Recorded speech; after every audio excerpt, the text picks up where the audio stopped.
ago I was banging on about libraries, but I've matured. I'm into fashion. DKNY, Collect Dinnigan, Louis Vuitton, and my favorite, Marc Jacobs. I buy all my clothes online from my iPad too. They look so good on the big screen. People ask me about bricks and mortar store, but I can't find their website. Anyway, I digress. I'm here to inform you that we fashionistas of the future all want a great customer experience. It's multi-channel online engagement that anticipates what we want and when we want it. There should also be in-dock sites, smartphone apps, and live real-time shop assistance. Ways to help us when we get there. I'm in a constant state of information overload, so my friends are my most valuable asset. Before we start shopping, we read their recommendations, reviews, blogs, tweets, and Facebook updates to find out what's hot right now. So if I want to know if the latest Prada dress looks better in pink or purple, I just social search what my friends like. Finally, when will you fashion people get with the program? The net is about personalization. I should be able to collaborate directly with designers to create an outfit especially for me. Now, totally be the coolest chick in Ray 1. Now, I know you're all working on this, but I'm a digital native and I want it now. Hurry up and get cracking. All right. So basically starting to talk about where we stand from a time perspective, and basically we're talking about the mobile mind shift. So something is obviously going on, something's happening. The world is changing due to the mobile revolution. It used to be the case that actually companies kind of controlled the environment. They control the information, they control the price, they control locations, and consumers follow suit. But actually, due to consumers being empowered by technology, this is all now changing. Consumers are now in the driving seat. They control the experience. They have different types of expectations. And it is now the case that companies have to really conform to the consumer's expectations. Now, what this basically leads me to is to the rise of the empowered consumer. We're talking about consumers who are using their mobile devices for pretty much doing anything. They want to pick up a cab, they're going to use Uber. They want to find out if your shop is open, they're going to check that on their mobile devices. They're going to do anything on their mobile devices, and they expect it to be there immediately. Now, this phenomena, which is called the mobile mind shift, is basically this user expectation that they can get any type of information they want, and they control their experience at any given moment or any location that they choose to. And that's basically called the mobile mind shift. And when a user actually pulls out his phone or her phone and wants to seek out that information, service, product, we call that a micro mobile moment. That's a moment which basically allows you to connect to the customer. It's a mobile moment. At this micro mobile moment where the user actually pulls out his phone or her phone is actually a new battleground. This is where it all happens. This is where we can actually serve the needs of the users contextually based on their everything. It's about their personal information. It's about their location. It's about what they need. It's about what their motivation is, about their emotional state, their behavior, and so on. Or we can fail. And if we fail, then another entrepreneurial company is going to pick up that space, and obviously that's going to be disrupting your business. So if we break down this mobile mind shift into 4 pieces, there's basically the mind piece, which is what is going on in the mind of the user. And again, the mobile phone is an extension of the mind of the user. And obviously the devices, what kind of devices are being used. And we know there's mobile phones, but there's also iPads, and there's also desktop computers and so on. We'll talk about that in a second. And then these applications which actually drive the experiences, for example, Uber, for example, Starbucks, for example, other applications which I'll talk about. And then, of course, there's the institutions and brands, whether it's a hospital or whether it's a fast food restaurant chain or whether it's a health food brand or whatever that may be. These are all connected in this phenomena which is called the mobile mind shift. So talking about the user, there's a major shift in behavior of the user. The user is no longer that same user from the past which was sitting on their desktop or going into your shop to find out pricing information or to find out if your shop is open. Oh, it's closed. Well, we'll come back tomorrow. They're not going to be waiting for you. They want it now. They want it using their mobile devices. They don't want to get home first and check that. And they're not going to be waiting for a website to load. It has to be fast. It has to be now, conforming to their expectations because they actually expect great experiences. What are their expectations? Well, they expect convenience and a wonderful experience which is tailored for them. Because the user cares about his own needs, his own emotions, his own expectations, not really about the brand. So if there's no app yet, for example, well, probably some entrepreneur will come up with an app to serve that need for the user. And the user kind of understands that, okay, there's no app today, it'll probably be something tomorrow. They want a mobile perfect experience, so actually everything has to really fit into that small screen, and that's a major challenge. They expect the experience to be customized for them. It's them. It's all about them. And they want it to actually make sense for themselves, which means the context. It means that if a user is inside a shop, it's a completely different context whether they're sitting at home and just browsing the web. And they also have demands. They want to control that experience. For example, they don't want you to spam them or send them a lot of messages or those kind of things which they don't like. They want to control everything, whether it's their travel, whether it's their restaurant orders. They basically want full control of the whole experience. And that's, again, part of that mobile mind shift. Now, let's talk about the mind. So first of all, in terms of this shift that's going on, you can see that actually 67% of the share of digital time is basically spent on mobile. It means that users will spend close to 70% of the time on iPads or smartphones. Speaking of what it is that they're actually doing on those phones, you can see that they spend most of the times on mobile apps. Obviously, it's not only about shopping apps, it's also about Facebook, and it's also about messaging apps and so on, but it's definitely that mobile device. And only 33%, and you can see that this is going down. So just in 3 years, it went down from 50% to 33%, and just in 3 years, it just climbed up. And think about where this is heading in 3 years from now. And in terms of the time split, you can see that a lot of users basically just flock into apps, 87%. There's actually 2 million apps in the App Store a year ago, and 5 million apps in the App Store this year. So the amount of apps in the stores are growing at just unprecedented rapid rate. And 30% of the time that they spend at their mobile device, they're actually spending on the web. Let's talk about devices. So we said there's the mind and there's the devices. From the perspective of what users are doing, most of the users actually are still multi-platform users, which means they have a mobile phone, they have a desktop computer or a laptop computer, and in some of the cases they have an iPad. But you can also see that there's a new category that's growing, which is the mobile-only user. It's not a mobile-first user, it's a mobile-only user, which only uses a smartphone.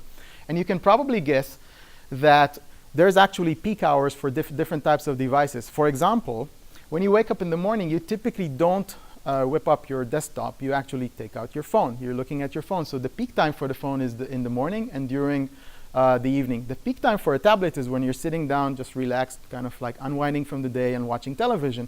And throughout the day while you're working, you're going to use your desktop. And obviously, you're going to use the phone throughout the day. So there's different types of time. And based on those times, so come the expectations, obviously, from the user. Now, you can also see that the platform is going to be, the usage of the platform is going to be polarized by the age of the users. So in other words, the younger the user, the more mobile they will be. So you can also guess that some of the users, the mobile-only users, are mostly going to be the younger age. So this mobile-only category is creeping into mainstream, and soon enough, 3 years from now, it's going to be about 50% of the audience, which is using only a mobile device.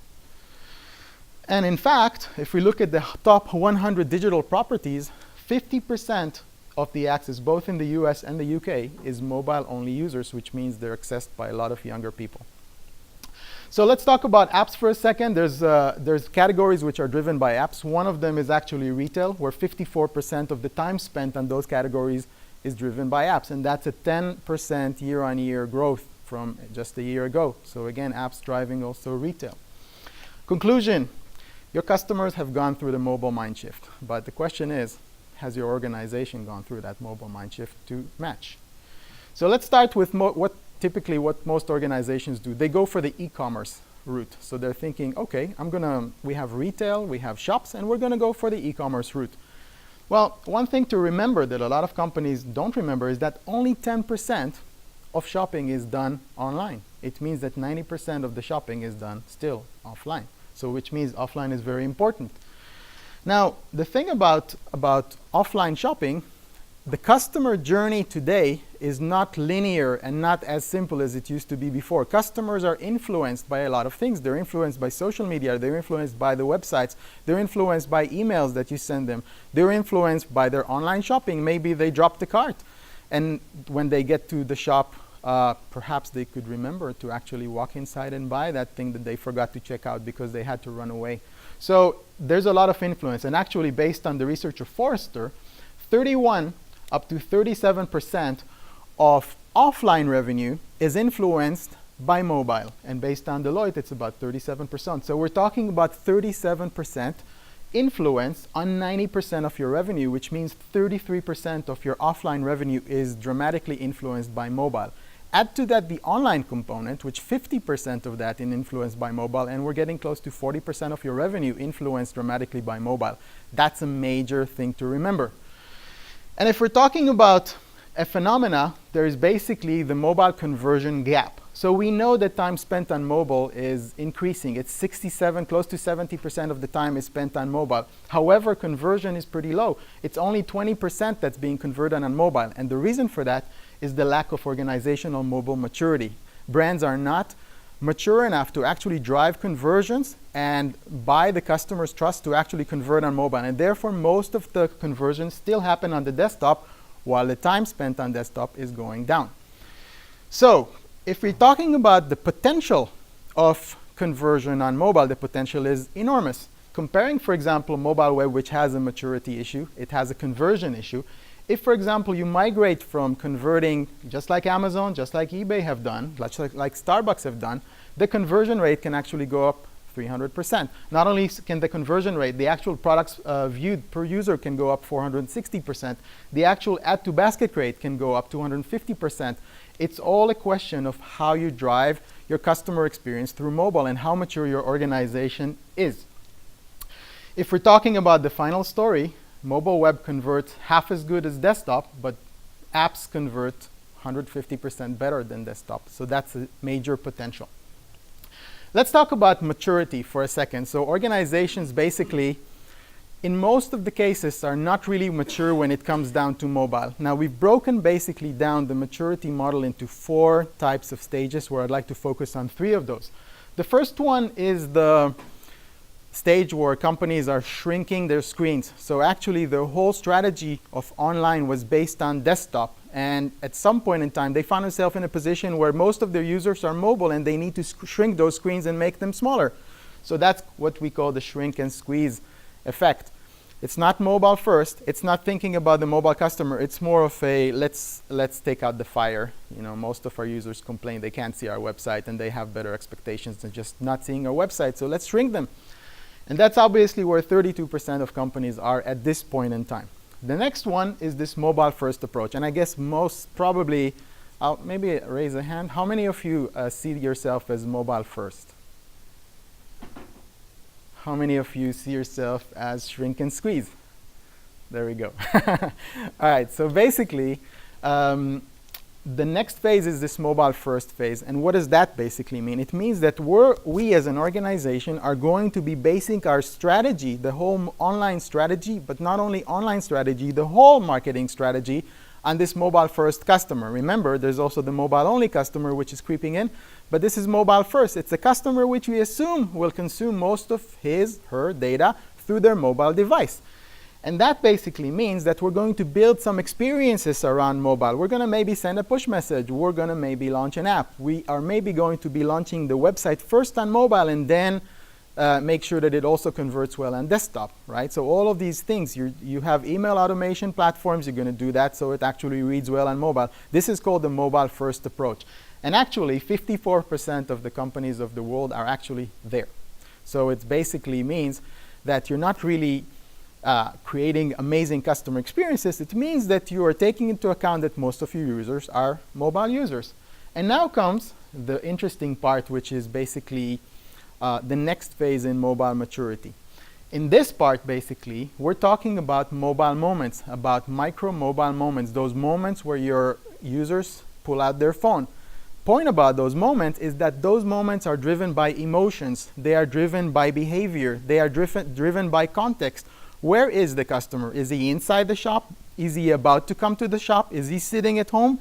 Obviously, different contexts call for different experiences. And when a company is actually in the customer experience transformation stage of the mobile maturity, they are crafting those experiences to morph like a chameleon, to change themselves based on the context, based on the behavior, based on the customer expectation. You're going to be driving different experiences.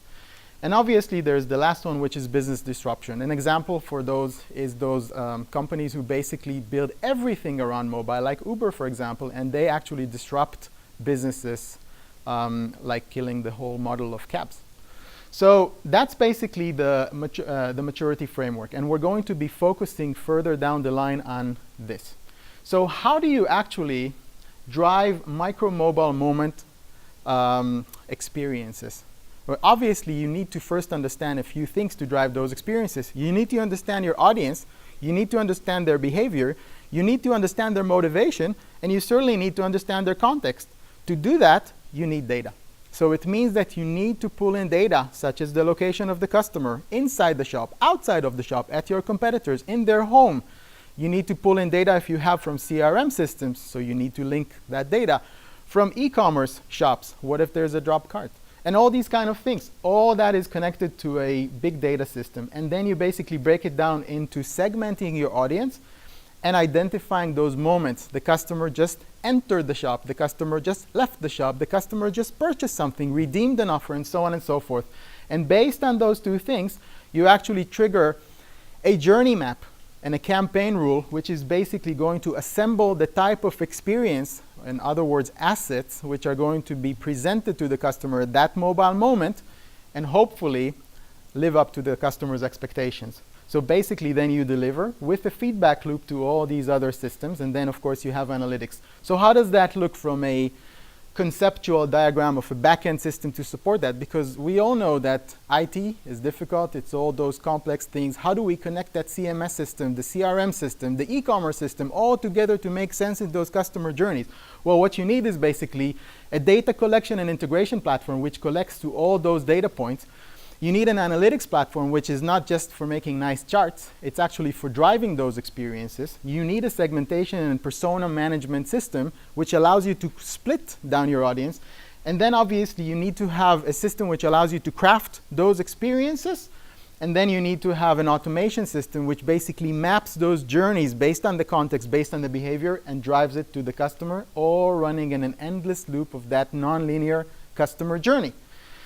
This is an example of such a system. So basically, you can see that based on the type of persona and based on the type of mobile moments, or those micro mobile moments, you're going to be driving different types of experiences. I'm sorry for the small text, but it's hard to read it on the screen. But it's basically a system which allows you to drive those experiences based on the moment. You can also see that systems like that can also take into account location. It could be the location of your competitors. So the customer is has just entered a competitor's shop. What do we do about that? Is that something we need to take into context? Of course. The customers just come to level 2 of our shop. That's contextually relevant. The customer is standing already half an hour in line, or the customers just ordered a burger, and so on and so forth. So location plays a big part. And then obviously there's the assets. Assets are how you actually drive those morphed experiences which are based on those micro-mobile moments. And those assets, a lot of times people think about mobile engagement as, let's send a push message. And that's obviously not really a morphed experience. This is not an experience. I mean, it's just something which sometimes happens and sometimes is relevant. For example, if your prescription is ready and you get a push message, that's great. But if you're actually trying to understand customer sentiment, you might want to send, for example, a survey. Or if you want to push an offer, you might want to put in a coupon which can be redeemable. Or you might want to do a little gamification of this whole thing to drive those fun elements. Again, it's all about behavior, context. It's all about identifying the micro-mobile moments and driving the right experience in those moments. So these are some of the examples that you can technically drive. And obviously creating those assets should be relatively simple. So you should not have a very rigid system. You need to have a system which allows you to create dynamic assets in a very quick and simple manner to craft those moments of interaction with your customers. And not only do you craft how those moments look like, you are also going to basically take the data from those moments and you're going to be feeding that into that pipe so that you can understand the context even further. So that's with respect to the assets. Now, a couple of examples of how you can actually drive those mobile moments-based customer journeys. Here's an example. So the user, for example, opens the app. They add a couple of products to their shopping list, which is a convenience tool inside the app. And we just see that he's added those elements. Based on the products that they've added, you can actually send an offer which is silently sitting there in his offer wallet. Or you can make a little bit of a story about it, like, hey, just based on the fact you've added that, because of that recipe that we sent you yesterday, we're going to be sending you, for example, 25% discount or maybe a free sampler pack of those chips. Or another example is that when the user leaves a store, we're going to be asking him, how's your shopping experience? Or it could be an airline, it could be anything, basically. And based on that, the user is going to get a shopping experience survey. But it can be even more complex than that, because females could receive one survey, males could receive others. We can break it down according to the age group, and we can further complexify it and make it even more accurate based on the sentiment and the context and the location. And then basically, based on the results and you can imagine, obviously, that the conversion rate on those kind of elements, when you hit that context very correctly, the conversion rate is going to be pretty high. To give you some numbers, we've seen conversion rates as high as 75% on answering surveys when the context is correct, right? And then based on the answer which the user has given, you can take action. So if the answer was negative, then obviously you want to take some serious corrective action here. If the answer was positive, well, here's a brand fan. Here's a brand diplomat for you, which you can actually reward as a brand diplomat, and you hopefully will drive some more great experiences down the road. And some more examples. Maybe send a little game that you can play, like this roulette kind of game. Those little things which basically drive that customer engagement, keep you on top of mind. Every company wants to have a high frequency of interactions with customers. It's all a question of obviously the context, the timing, and the type of experience that we're going to be driving. So let's have a quick look at an example of how you can map the micro-mobile moments for Burger King. So in that, and this is obviously a simplified description of how it's going for Burger King. A week before, let's say that moment that happens at the cash register, the user gets an email with an app link because they've just launched a new loyalty app. He downloads the app. He immediately gets 3 Burger King crowns. What's the context here? Who are we serving? We're serving a potential customer. Our goal as Burger King is to bring in. But from his perspective, his context, he's not eating now. He's not hungry now. He's just at home or work. So that's a week before. One day before, he gets a game to play. He might win a free ice cream. So from his perspective, it's a nice thing. It's something that he might want to convert. 10 minutes before, this user is a commuter now. He's not a potential customer. He's actually looking for the closest Burger King. His motivation is he's hungry. So basically, he wants to get directions to the company. So we morph the experience, obviously, and we give him that direction. When he's standing outside Burger King, he's going to check his crown balance. What's his contact? Well, he's just about to become a customer, and he wants to redeem that offer, and his motivation is obviously money saving. So we're going to drive that experience based on that. In line, when he's standing, he's going to check the rewards, check the messages, and at the cash register, he's going to redeem the free rewards, and obviously redeem the crowns for a discount. And then 10 minutes later, he might get new points in a notification, and he's going to see a little animation of these new points building up. He's going to be happy about it. 4 days later, he gets a survey. What are we serving? Well, it's a past customer, which hopefully stays a loyal customer. And the context is we want to hear back from him. And the motivation is obviously for us, insights, and then great customer service, because if the feedback was bad, we got to take some corrective action. And here's how some of the screenshots of Burger King look. This is actually the most advanced Burger King franchise is Burger King Russia. They were the first one to adopt a customer experience transformation approach, the micro mobile moment approach. And here you can see the loyalty points accumulating. Here you can see some of the messages which explain to the customer how we can accumulate awards. Sorry, but I actually don't really speak Russian, and I assume most of you don't. But in any case, this is showing you how this could be manifested in the form of an app. And basically, this app is all about those micro mobile moments. They're using beacons. They're using location. They are obviously competing with McDonald's and KFC, so they understand when that user has visited McDonald's, when that user has visited KFC, how long he's been staying in those shops, when he's at home, when he's at the restaurant, when he's in line, and so on and so forth. It's all about that context of the user. So more examples of how users who are driving those micro moments. This is the do-it-yourself shop, which is one of the largest one in the Netherlands. And what they've been doing is they've been using the holiday context. So basically using holidays as a sort of a nice excuse to build that relationship with their customers. So they've been driving a Christmas tree offer to their customers, which got redeemed at close to 40% rate at the cash register, which is very high redemption rate. They've been driving a lot of surveys and polls, and also allowing users to build their own content. So, for example, how do you install something, or what's decoration ideas for the house, and that's been picking up really nicely. Here is Bilka, which is the largest supermarket chain in Denmark. They've been doing gamification. So again, user has just entered the supermarket. We give him a little micro game to play. Based on that micro game, we give him something which is related to him, because we know that this is a user who is a student and is not into a family kind of cooking, but it's more about student cooking. So we give him recipes for that on the spot with an offer, and that converts really high. To learn about their customers, they've also been doing surveying, and the surveying converted at a very high rate. So these are some of the examples. Now, before we get to the takeaways, just to talk about results, this is an interesting one. Actually, I have a slide for that, but somehow the presentation did not include a slide. I don't know why. But in any case, the result of this is that this company, when they started with this whole app game, they had 400 users on a monthly basis. And that's abysmal. So they were expecting to build a mobile community, but for that to happen, they needed to really drive those experiences and morph the experience based on the micro mobile moment. They've done that, and they've done that correctly. So what happened is that after 9 months, they had 160,000 users. And from those 160,000 users, 40,000 actually engage with the app on a daily basis. And that's a do-it-yourself chain, which normally you wouldn't engage with that change on a daily basis. So you actually built a very, very active and very enthusiastic mobile community, which converts really high.